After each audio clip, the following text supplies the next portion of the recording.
नमस्कार सर्वांना, मी संकेत खडसे आपलं सखा यूट्यूब चॅनलवर स्वागत करते आणि आजच्या व्हिडिओची सुरुवात करते. तर पहिला प्रश्न होणार, RBIने सरकारकडे परदेशी कर्जदारांना काय करण्याची परवानगी मागितली? ए. रुपये कर्ज देण्याची परवानगी, बी. सोने विकण्याची परवानगी, सी. चलन पुनर्बदल करण्याची परवानगी, डी. बँक खाते उघडण्याची परवानगी. तर या प्रश्नाचं उत्तर होणार ए. रुपये कर्ज देण्याची परवानगी. पुढील प्रश्न, आंतरसेवा संघटना कमांड नियंत्रण आणि शिस्त कायदा 2023 चा उद्देश काय आहे?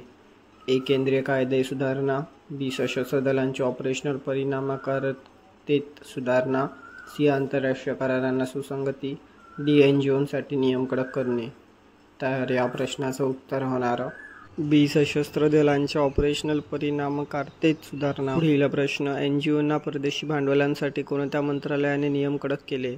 ए. परराष्ट्र मंत्रालय, बी. गृह मंत्रालय, सी. उद्योग मंत्रालय, डी. वित्त मंत्रालय. तर या प्रश्नाचं उत्तर होणार बी. गृह मंत्रालय.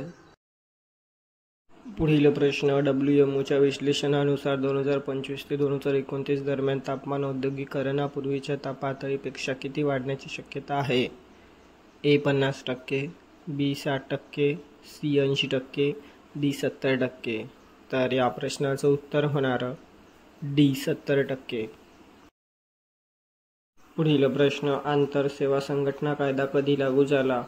ए. 27 मे 2025, बी. 15 ऑगस्ट 2023, सी. 1 जानेवारी 2023, डी. 10 मे 2024. तर या प्रश्नाचं उत्तर होणार डी. 10 मे 2024. तर भेटूया पुढील व्हिडिओमध्ये. धन्यवाद.